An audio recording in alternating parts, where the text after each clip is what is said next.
त्रिभुवन पीड़ा हरणहार हो, तुमको मेरा नमस्कार। सर्व जगत के अलंकार, प्रणाम तुम्हें मेरा हर बार।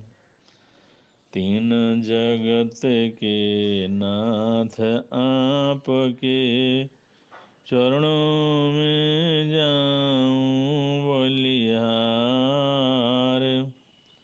भवसागर के शोषण करता, तुमको वंदन बारंबार। भवसागर के शोषण करता, तुमको वंदन बारंबार।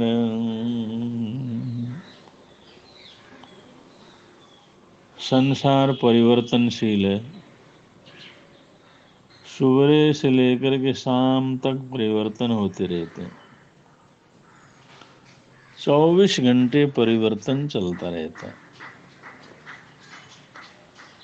हर सप्ताह, हर पक्ष, हर माह, हर तिमाही, हर वर्ष पूरी प्रकृति में हर जीव जंतु में परिवर्तन घटित होता रहता है। कुछ परिवर्तन हम आराम से देख भी सकते हैं और कुछ परिवर्तन ऐसे होते रहते हैं हमारे को पता ही नहीं लगता। लेकिन परिवर्तन तो है, ये परिवर्तनशील संसार है और परिवर्तन के साथ ही हम लोग जीवित रहते हैं। तो परिवर्तन तो संसार का वो अनिवार्य नियम है जिसको कभी कोई ताकत रोक नहीं सकती। ये हमेशा से है और हमेशा रहेगा। लेकिन कुछ ऐसे आत्मगुण संबंधी कुछ नैतिकताएं हैं जो सदियों सदियों तक वो पुराने नहीं होते। जैसे कि जिम्मेवारी स्वीकार करना, जिम्मेवारियों का पालन करना, निष्ठा रखना, कर्तव्य निष्ठ होना, कमिटमेंट, वचन देना, उन वचनों को पूरा करना, ईमानदारी, जो भी हम करते हैं तो ईमानदारी पूर्वक, सच्चाई पूर्वक करते हैं। श्रमशीलता, श्रम करना, परिश्रम करना। संसार में रहते हैं तो सहयोग, एक दूसरे का सहारा बनना, एक दूसरे की जरूरत को समझना, उसको दूर करने का प्रयत्न करना। राष्ट्रीयता, मातृभूमि के प्रति, जन्म स्थान के प्रति, या जिस समाज में हम रहते हैं, जिस देश में रहते हैं, जो समाज या जो देश, जो राष्ट्र हमारे को सुरक्षा देता है, मौलिक अधिकार देता है, जीवन को जीने के साधन उपलब्ध करवाता है, उस राष्ट्र के प्रति समर्पण भाव, उस राष्ट्र के प्रति भक्ति भाव, उस राष्ट्र के प्रति कर्तव्यशीलता, ये कुछ ऐसी चीजें हैं जिन्हें नैतिक कर्तव्य कहा जाता है या नैतिक संस्कार भी कह सकते हैं। ये नैतिकताएं, ये नैतिकता के जो मूल्य हैं, नैतिक मूल्य जिनको बोला जाता है, ये सदियों से हैं, आज भी हैं और सदियों तक चलते रहेंगे। ये कभी पुराने नहीं होते। आज से 1000 वर्ष पीछे जाओ, 10,000 वर्ष पीछे जाओ, 20,000 वर्ष पीछे जाओ, लाखों वर्ष पीछे जाओ, इन नैतिक मूल्यों के बिना जीवन में सुव्यवस्था नहीं बन सकती। और आज भी दुनिया के अंदर इनका अपना महत्व है, मूल्य है और भविष्य में भी हमेशा ही रहेगा। नैतिक मूल्य कुछ आत्म गुण हैं या सामाजिक सच्चाइयां हैं या जीवन को जीने के लिए जो सामूहिक रूप से आवश्यक हैं, व्यक्तिगत रूप से आवश्यक हैं, वो नैतिक मूल्य कभी समाप्त नहीं होते, नैतिक मूल्य कभी पुराने नहीं होते। उनका रूप थोड़ा सा आगे पीछे परिवर्तन हो सकता है, लेकिन नैतिक मूल्य तो हमेशा ही रहते हैं और हमेशा ही उनकी उपयोगिता रहती है। तो नैतिक मूल्यों के प्रति हमारे को उत्तरदायी रहना चाहिए। और बहुत सी चीजें तो ऐसी हैं जो बड़े परिवर्तनशील रहते हैं, परिवर्तित होती रहती हैं। हमारी समस्याएं हैं, हमारे खान पान का है, हमारे पहनावा है, हमारी बोल चाल है, हमारे व्यवहारिक चीजें हैं। ये चीजें दुनिया के अंदर बदलती रहती हैं। उनके बदलने से कोई नैतिक मूल्य बदले ऐसा जरूरी नहीं है। ईमानदारी तो हर जगह चाहिए, निष्ठा हर जगह चाहिए, आस्था हर जगह चाहिए। और ये तो ऐसी चीज है जिनके बिना किसी भी जगह, किसी भी भेष और किसी भी क्षेत्र के अंदर रहें, हमारे को इनके बिना तो रहा नहीं जा सकता। वो नैतिक मूल्य रहते हैं जो सर्वथा जरूरी है। लेकिन बहुत सी ऐसी चीजें हैं जो बदलती रहती हैं। जो भी हो, इस दुनिया के अंदर बदलाव और परिवर्तन तो होता ही रहता है। और कुछ ऐसे प्राकृतिक नियम है या नैतिक मूल्य हैं, वो हमेशा रहते हैं, प्रकृति के अंदर भी रहते हैं और मनुष्य के अंतर्गत भी रहते हैं, और रहनी चाहिए। वो अगर नहीं रहते हैं तो उनकी सुरक्षा के लिए बहुत से, उनकी स्थापना करने के लिए बहुत से उपक्रम समय समय पर अलग अलग ढंग से होते रहते हैं। लेकिन बाह्य परिवर्तन किस तरह से घटित होता है और किस तरह से ये सामान्य रूप से चीजें बदलती हैं, इसका एक आप उदाहरण के माध्यम से समझ सकते हैं। 1958 में, 1958 में एक सर्वे हुआ। वो सर्वे हाई स्कूल का हुआ और हाई स्कूल के जितने भी प्रिंसिपल थे उनसे पूछा गया। करीबन करीबन बहुत प्रिंसिपलों से पूछा गया। ये सर्वे हुआ 1958 में, 1958 में। तो उस समय उन प्रिंसिपलों से ये पूछा गया, स्टूडेंट जितने भी हैं, विद्यार्थी हैं, उनकी समस्याएं क्या हैं, उनकी प्रॉब्लम्स क्या हैं, उनकी पद्धतियां क्या हैं। जिस समय प्रिंसिपलों से उस समय ये पूछा गया तो उन्होंने बतलाया, इस समय विद्यार्थियों की जो प्रॉब्लम्स हैं ये है नो होमवर्क। वो होमवर्क नहीं करते। होमवर्क करना उनके लिए बहुत कठिन लगता है। होमवर्क न करना एक ही बिल्कुल विद्यार्थियों की वो समस्या है। दूसरा, वो लोग संपत्ति का महत्व तो नहीं समझते, किताबों को सुरक्षित नहीं रखते, ज्ञान को सुरक्षित नहीं रखते, या उसको जल्दी खराब कर देते हैं, तोड़ फोड़ कर देते हैं। ये जो है संपत्ति का जो महत्व, मूल्य समझना चाहिए, वो नहीं समझते। ये इस समय की स्कूल की समस्या है। तीसरी समस्या उन लोगों ने बनाया, बताया, करीबन करीबन बत्तियां जली छोड़ देते हैं, खिड़कियां खुली छोड़ देते हैं, दरवाजे खुले छोड़ देते हैं, उनको बड़े जोर से ठोकर मारते हैं। उन दरवाजों से टूटने का भी उनको डर नहीं रहता। खेलते हैं तो दरवाजे तोड़ते हैं, खिड़कियां तोड़ते हैं। ये भी एक समस्या है। और क्लासरूम में मुंह से थूक के बुलबुले उठाते हैं।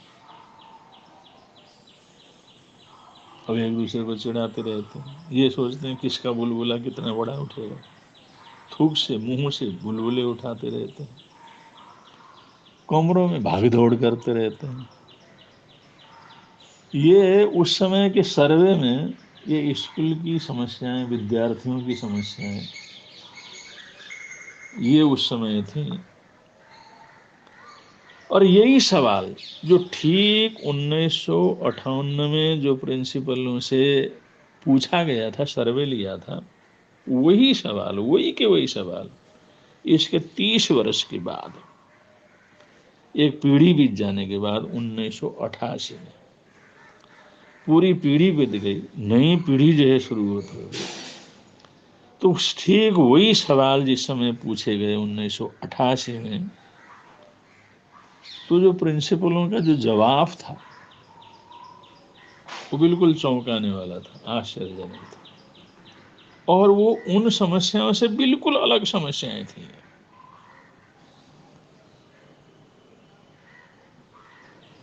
अब उस समय जो पूछा गया 30 वर्ष के बाद कि स्टूडेंट की मुख्य समस्याएं क्या हैं, तो उस समय करीबन प्रिंसिपलों ने ये बतलाया कि अबॉर्शन की समस्या,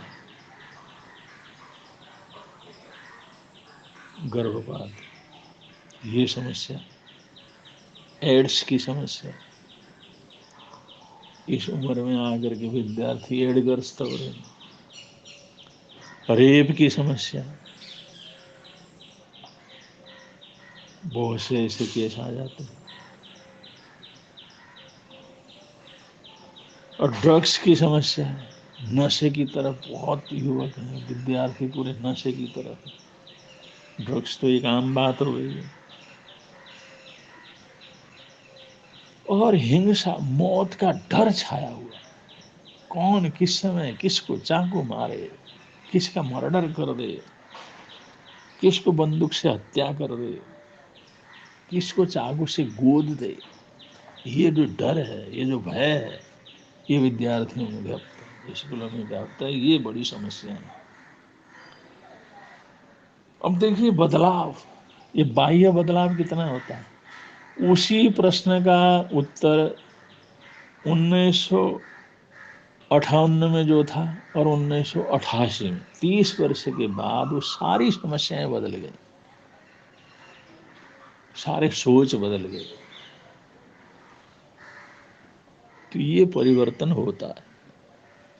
ये आश्चर्यजनक है। वैसे कभी कैसी समस्याएं होती हैं और कुछ समय के बाद कुछ और समस्याएं होती हैं, लेकिन इनके बदलने का मतलब जिम्मेदारी, निष्ठा, कमिटमेंट, ईमानदारी, श्रवणशीलता, सहयोग, राष्ट्रभक्ति, ये सब तो नहीं बदलते। ये तो उस समय भी जरूरत थी, उस समय भी आवश्यक थे। नैतिक मूल्य नहीं बदलते, नैतिक मूल्य समाप्त नहीं होते, वो तो हमारे जीवन के साथ साथ चलते रहते हैं। और नैतिक मूल्यों की वजह से ही समाज में सुख शांति बनी रहती है। तो ये परिवर्तन तो होता है। परिवर्तन होने का मतलब हमारी नैतिकता ही बदल जाए, नैतिक मूल्यों का ह्रास हो, ऐसा नहीं। कभी ज़्यादा कभी कम जरूर होते हैं, लेकिन उनका मूल्य रहता है। इसलिए आज भी संस्कारों को देना, नैतिकता को सिखाना, नैतिक पाठों से, नैतिक अभ्यास से विद्यार्थियों को गुजारना 30 वर्ष पहले, 40 वर्ष पहले या 50 वर्ष पहले जितना जरूरत था, उतने आज के जमाने में, आज के समाज में भी उनकी मूल्यवत्ता उतनी आवश्यक है। और आज भी उस शिक्षा की सबसे बड़ी जरूरत है। 1993 में जब कोलंबिया यूनिवर्सिटी के प्रेसिडेंट,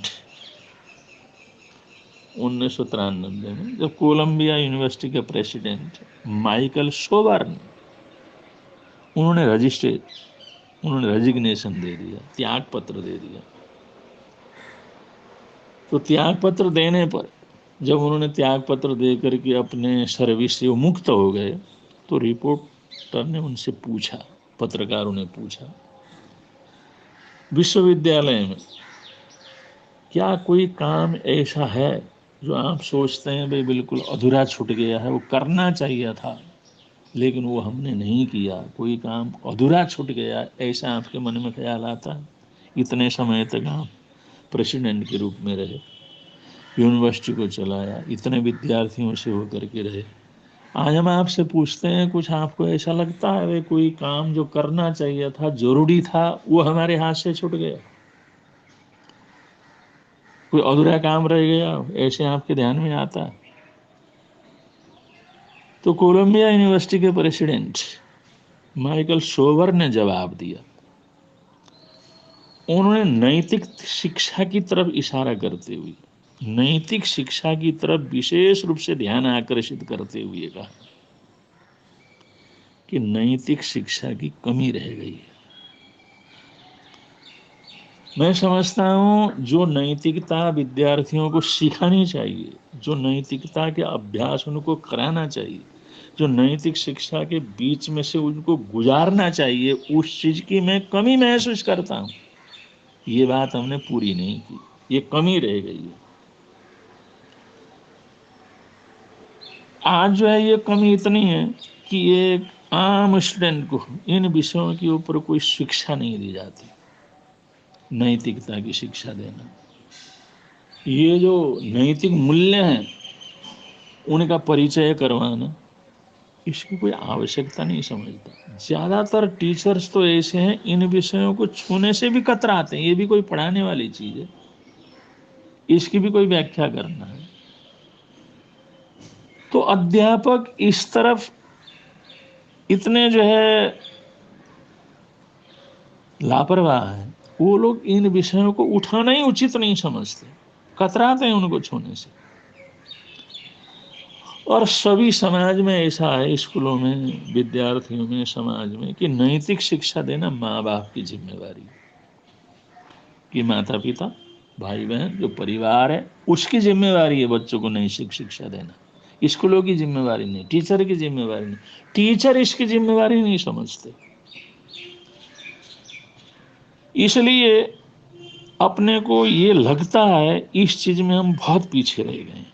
नई पीढ़ी के लिए नैतिक शिक्षा और सिद्धांतों की जानकारी अति आवश्यक है। जीवन के जो मूल्यवान सिद्धांत हैं, जीवंत मूल्यवान सिद्धांत हैं, जीवन जीने की कला जो देते हैं, उन सिद्धांतों का अभ्यास और जानकारी करवाना और नैतिक शिक्षा से गुजारना, ये बहुत जरूरी है।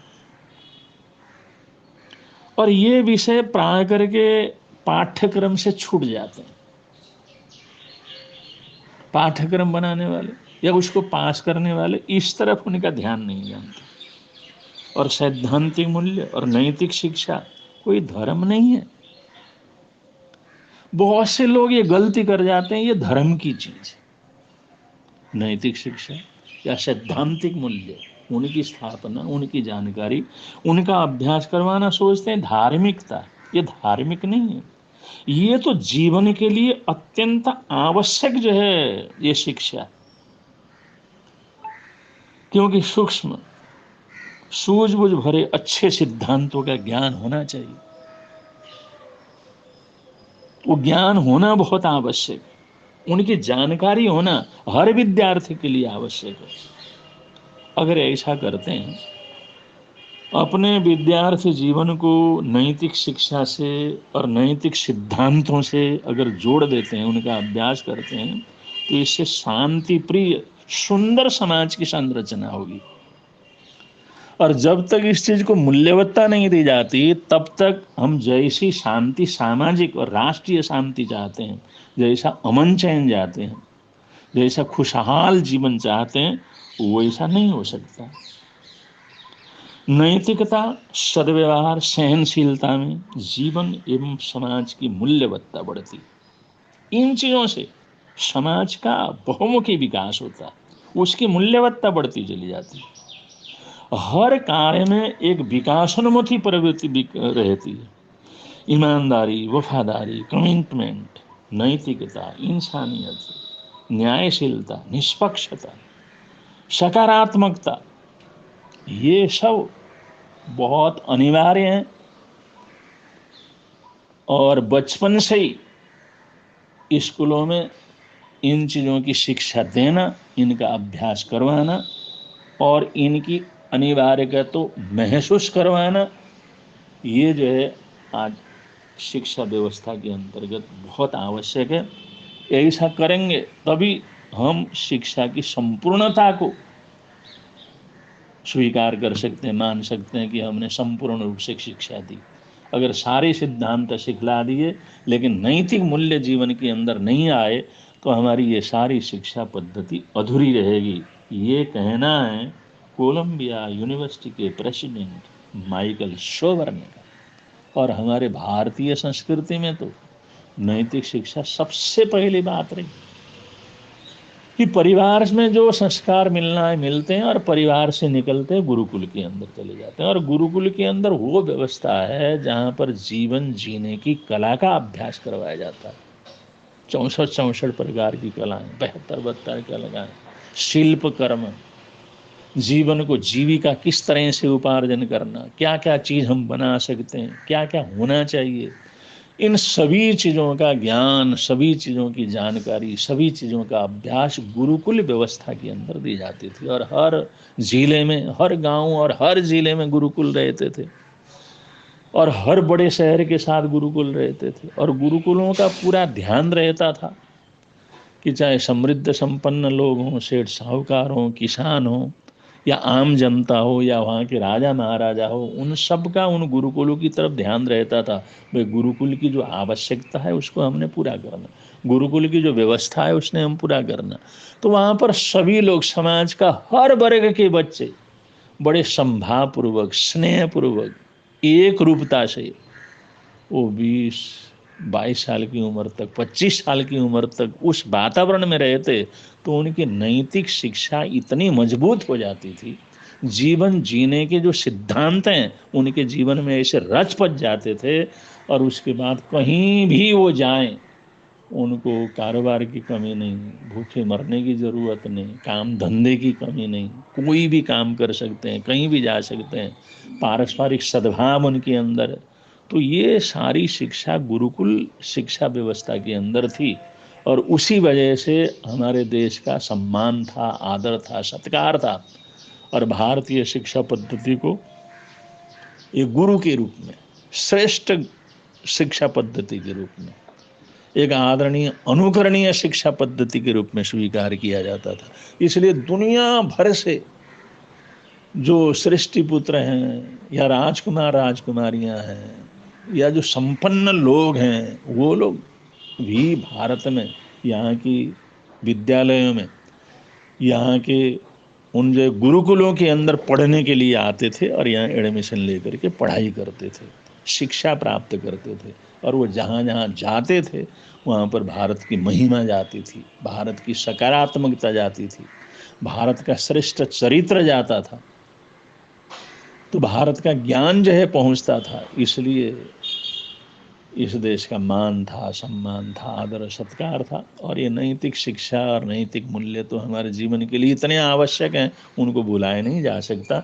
लेकिन दुर्भाग्य की बात है, इन्हीं चीज़ों को हर जगह पर लोग जितना ध्यान देना चाहिए उतना नहीं देते। लेकिन इस तरफ जितना जागरूक रहेंगे उतना आनंद रहेगा, मंगल रहेगा, सुख शांति रहेगी। इन्हीं मंगल कामनाओं के साथ, सद्भावनाओं के साथ अपने वक्तव्य को विराम दे रहे हैं। बोलिए भगवान महावीर स्वामी की जय।